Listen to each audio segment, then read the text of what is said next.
नमस्कार। जैसे कि आप सभी जानते हैं कि हम सब व्याकरण पढ़ रहे थे, भाषा, लिपि और व्याकरण।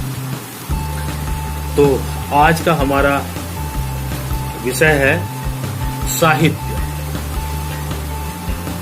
पिछले वीडियो में हमने बताया था कि हम साहित्य के बारे में पढ़ेंगे। तो साहित्य मन को प्रसन्न करने वाली तथा समाज के लिए हितकारी, मन को प्रसन्न करने वाली तथा समाज के लिए जो हितकारी होती है, सुंदर अर्थ वाले सुंदर शब्दों की रचना को ही साहित्य कहते हैं। समझ में आ रहा? सुंदर अर्थ वाले सुंदर शब्दों की रचना को साहित्य कहते हैं।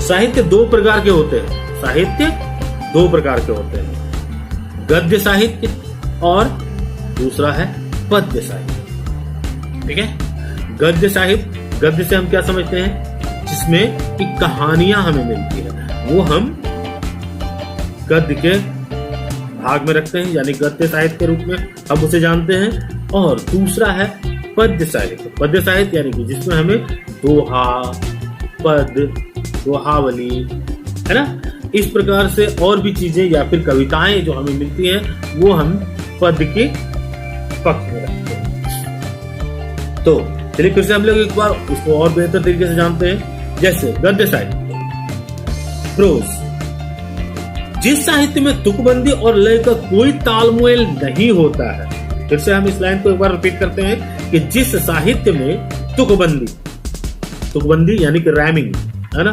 तुकबंदी और लय, ठीक है, का कोई तालमेल नहीं होता है तथा वह साधारण भाषा में लिखा गया होता है, उसे हम गद्य साहित्य। जैसे मैं वहां गया था, मैंने वहां कुछ देखा, वहां पर दो सांप थे, या इस प्रकार की कोई भी अगर कुछ तरीके के कोई भी वाक्य को हम देखते हैं जो वाक्य बहुत ही साधारण और सरल रूप से लिखा गया हो, उसे हम गद्य कह सकते हैं। कथा, कहानी, संस्मरण, निबंध, रेखा चित्र, पत्र, एकांकी, जीवनी, नाटक आदि गद्य साहित्य के उदाहरण हैं। ये सारे गद्य साहित्य में आते हैं। अब हम देखते हैं कि हम पद्य साहित्य किसे कहते हैं, है ना।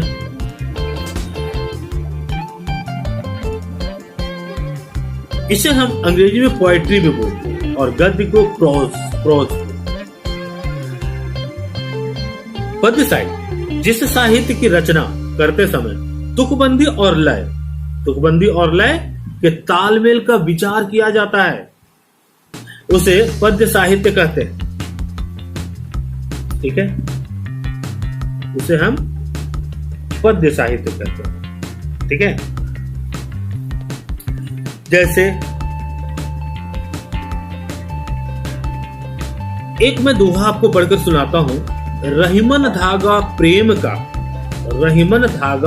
का मत तोड़ो चटकाए। ठीक है, पहला लाइन था रहीमन धागा प्रेम का मत तोड़ो चटकाए, तोड़े से फिर ना जुड़े और जुड़े गांठ पर जाए। तो आप देखिए, पहले लाइन में चटकाए और दूसरा वाला में जाए, ये एक तुकबंदी बनता है ना। तो इस प्रकार से जो तुकबंदी वाला जो भी या लय के तालमेल वाला जो भी वाक्य हम देखते हैं, वो वाक्य हम पद्य साहित्य के ये रूप में समझते हैं। पद्य साहित्य में कविता होती है, छंद होते हैं, पद होते हैं, दोहा होते हैं, या ये सारे जिसको हमने भी बताया, ये पद्य साहित्य के उदाहरण हैं। तो ये तो थी साहित्य की बात। चलिए अब हम थोड़ा सा जानते हैं कि भाई ये व्याकरण क्या है। व्याकरण जिसे हम ग्रामर भी कहते हैं, प्रत्येक भाषा के लिखने, पढ़ने और बोलने के निश्चित नियम होते हैं। भाषा की शुद्धता व सुंदरता को बनाए रखने के लिए इन नियमों का पालन करना अति आवश्यक होता है। इन नियमों का अध्ययन व्याकरण के अंतर्गत किया जाता है। व्याकरण भाषा के अध्ययन का महत्वपूर्ण हिस्सा है। ठीक है, तो जैसे कि हम अभी हम लोग पढ़ रहे थे कि व्याकरण क्या है, कि भाषा के अध्ययन का महत्वपूर्ण हिस्सा है ना। यदि भाषा व्यवस्थित न हो तो वह भाषा निरर्थक हो जाती है, जिसका कोई अर्थ नहीं होता है ना। उदाहरण के तौर पर विद्यालय एक सार्थक शब्द है, विद्यालय एक सार्थक शब्द है, लेकिन यदि इसके स्थान पर यलदयावी, मैं अगर इस तरीके का एक वर्ड बोलता हूं यलदयावी, अगर हम ऐसा लिखते हैं तो ये थोड़ा अटपटा लगता है सुनने में भी और लिखने के बाद भी। तो इसका अर्थ यह होता है कि भाषा शुद्ध और अस्थायी रूप को, मतलब जो हम भाषा को जो शुद्ध और अस्थायी रूप से जो लिखते हैं, है ना, उसको निश्चित करने के लिए जो नियमबद्ध योजना की आवश्यकता का हम लोग प्रयोग करते हैं, है ना, इसी नियमबद्ध योजना के शास्त्र को हम व्याकरण कहते हैं। व्याकरण वह ज्ञान है जिसके द्वारा किसी भाषा को शुद्ध बोला या लिखा जा सकता है। यह भाषा की व्यवस्था को बनाए रखने में काम करता है। एक और छोटा सा उदाहरण मैं अगर व्याकरण के बारे में बताऊं तो एक लाइन में मैं ऐसा बोल सकता हूं कि व्याकरण वह शास्त्र है जिसके द्वारा भाषा के शुद्ध रूप एवं शुद्ध प्रयोग का ज्ञान प्राप्त होता है। चलिए इसी में हम देखते हैं कि व्याकरण के कौन कौन से अंग होते हैं। तो व्याकरण के मुख्यतः तीन ही अंग होते हैं, तीन अंग होते हैं, है ना, मुख्यतः वर्ण विचार, शब्द विचार और वाक्य विचार। वर्ण विचार क्या है? वर्ण विचार, जिसको हम लोग फोनोलॉजी के नाम से भी जानते हैं, व्याकरण के जिस अंग में वर्णों के भेद, उच्चारण, वर्गीकरण और उसके संयोग एवं संधि के नियमों पर विचार किया जाता है, वह वर्ण विचार कहलाता है। शब्द विचार, जिसको हम लोग मॉर्फोलॉजी या फिर मॉर्फोलॉजी को बोलते हैं, है ना। व्याकरण के जिस अंग में शब्द के भेद, व्याकरण के जिस अंग में शब्द के भेद, उत्पत्ति और रचना आदि से संबंधित नियमों पर विचार किया जाता है, वह शब्द विचार कहलाता है। मैं फिर से आपको एक बार समझाऊंगा इसको। एक बार मैं आपको वाक्य विचार बता दूं।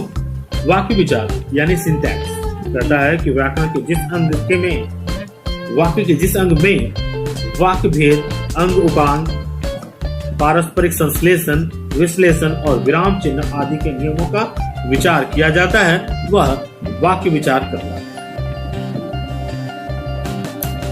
चलिए एक बार मैं आपको फिर से ये रिपीट करता हूं, आप इसको थोड़ा बेहतर तरीके से समझ सकते हैं।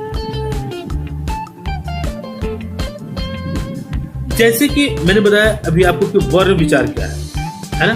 तो वर्ण विचार यानी कि वर्णों का प्रयोग हमें कहाँ करना है और कैसे करना है, ठीक है। तो उसके लिए हम क्या करते हैं कि उसके उच्चारण को देखते हैं, उसके उच्चारण को देखते हैं, वर्णों के उच्चारण को देखते हैं और फिर उसको वर्गीकरण करते हैं कि ये ऊष्म है, कंठस्थ है ना, या क्या किस तरीके का है। और फिर उसके साथ हम देखते हैं कि इसका संधि किन दूसरे वर्णों के साथ में होता है, तो फिर हम उस प्रकार से इसका प्रयोग शब्दों में करते हैं और फिर इसे ही हम वर्ण विचार के नाम से जानते हैं, ठीक है।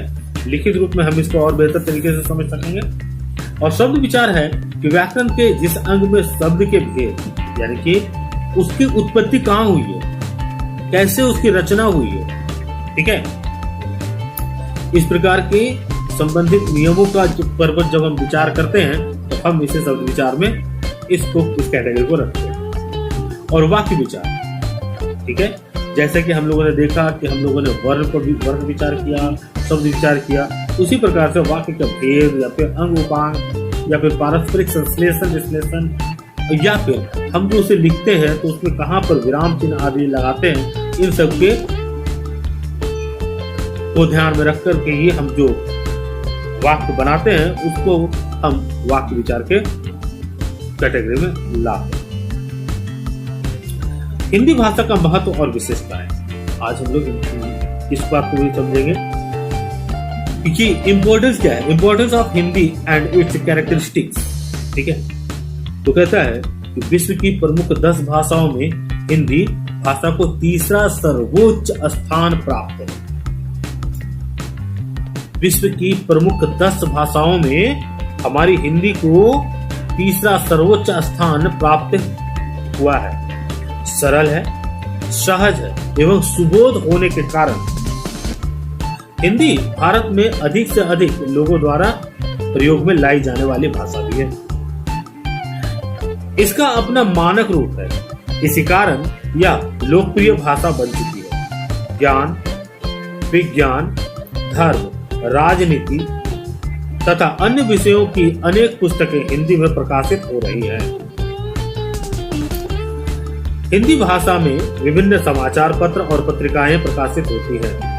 इसके विकास में हिंदी व अहिंदी भाषी कई लेखकों, कवियों, साहित्यकारों, नेताओं, समाज सुधारकों आदि का पूरा योगदान रहा है। इसका अपना विशाल शब्द भंडार है। हिंदी में प्रत्येक ध्वनि के लिए अलग अलग ध्वनि संकेत हैं और प्रत्येक लिपि संकेत अपनी अपनी ध्वनि की का ही प्रतिनिधित्व करता है।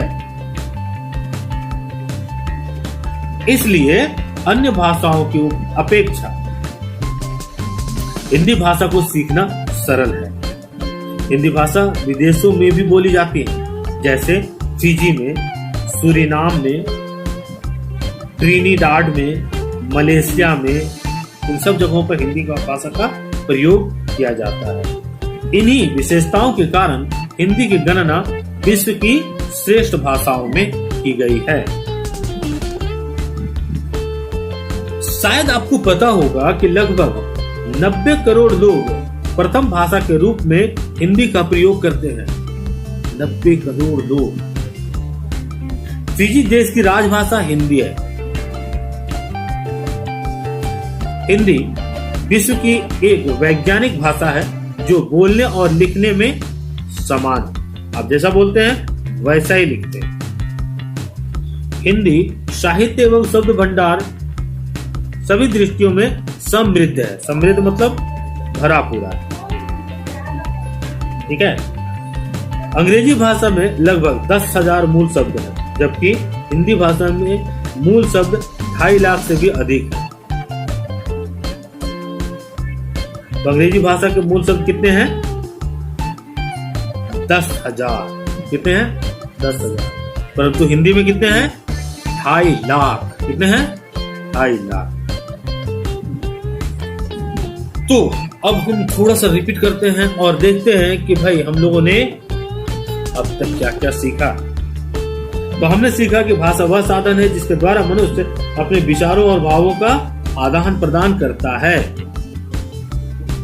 भाषा के 2 मुख्य रूप होते हैं, लिखित और मौखिक। जिस भाषा को व्यक्ति अपने परिवार तथा परिवेश से सहज रूप में ग्रहण करता है वह मातृभाषा कहलाती है।